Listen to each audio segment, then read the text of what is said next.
It's that time of year again. School's winding down. It's almost over. Kids are getting ready to graduate. We're ready to leave also. It's getting warmer. We don't blame them. But here's the thing. Not everyone's going to get to graduate. That's the sad part. And it's the truth. And the thing is, the group that isn't graduating mostly are the ones that are coming from low socioeconomic statuses. Those being kids that are underprivileged. That's the big focus for today.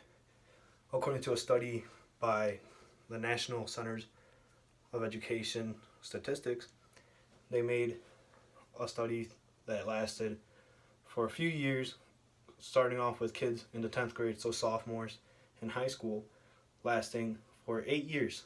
So when what would be estimated that they would graduate from college with their bachelor's degree. In that study, it showed that only 14% of kids from low socioeconomic statuses graduated. The number of kids graduating that come from a low socioeconomic status is so low that it doesn't even get registered as a percentage. So it's pretty much a goose egg. And it's terrible because there are a lot of kids who are all around us. We might not know this, but they might be one of the kids coming from a low socioeconomic status and they're working to get their degrees right now. But since the number's so low, nationwide, it doesn't get a percentage, sadly.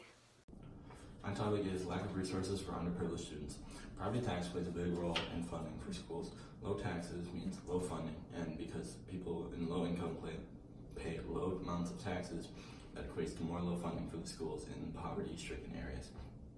Low income schools need more money on average just to keep up with curriculum and to catch up because their students are already so far behind. Here's some statistics. On average, schools spend about $11,000 per student per year.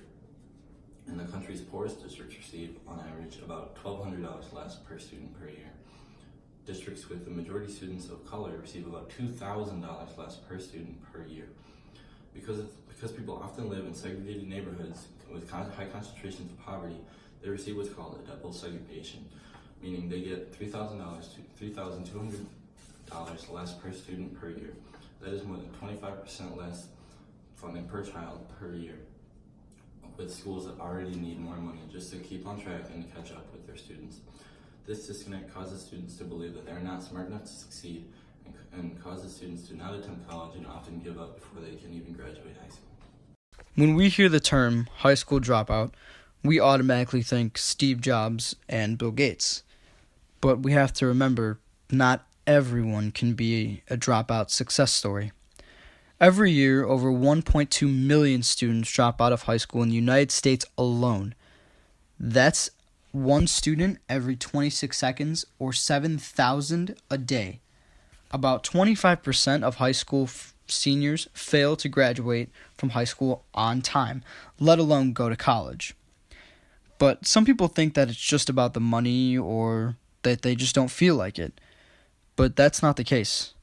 Over 80% of the incarcerated population are high school dropouts, making this a huge issue that impacts the community around them. A reason I believe that this is because private high schools get way more privileges than public high schools, which are the more have the more frequent dropout rates. Now, this is because in private schools, if you were to see someone drop out of there and just go on with their life, people would yell at them thinking you threw away a great opportunity for someone else to have. As if you were to drop out of a public high school, people would think, oh, no big deal, just another high school dropout. But we have to realize that just because you drop out of high school, it doesn't mean we can't help you get back to high school or prevent further dropouts. This can be done by, personally, a new counseling system where underprivileged kids who believe that they don't need high school or college should be counseled more and looked after more. With this being said, I truly believe that this would help implement certain ideas and certain gateways to a future of learning and a lessening of high school dropouts.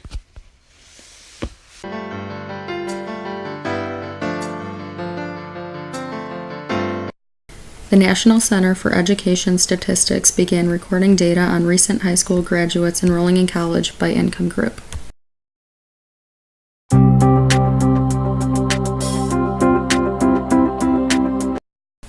Although it used to be known that a student's chance of enrolling in college went hand in hand with their family's income, this is no longer the case. Today, low-income students are enrolling in college at a higher rate than their middle-income peers. According to Preston Cooper, among recent high school graduates from families earning below $30,000 per year, 39% enroll in a 4-year college, while another 24% enroll in a 2-year college. Hi, George here, and I'll be talking to you about the financial situations for college, especially with privileged youth versus underprivileged youth. Let's get to it. Low-income children caught in their parents' economic struggles experience the impact through unmet needs, low-quality schools, and unstable circumstances. Statistically speaking, 4 of every 10 black children, roughly 38.5%, lived below the poverty level, while only 1 out of every 10 white children persistently lived under the federal poverty line, roughly 4.3%. Many of these youths struggle academically and do not complete college or have spotty jobs as youths.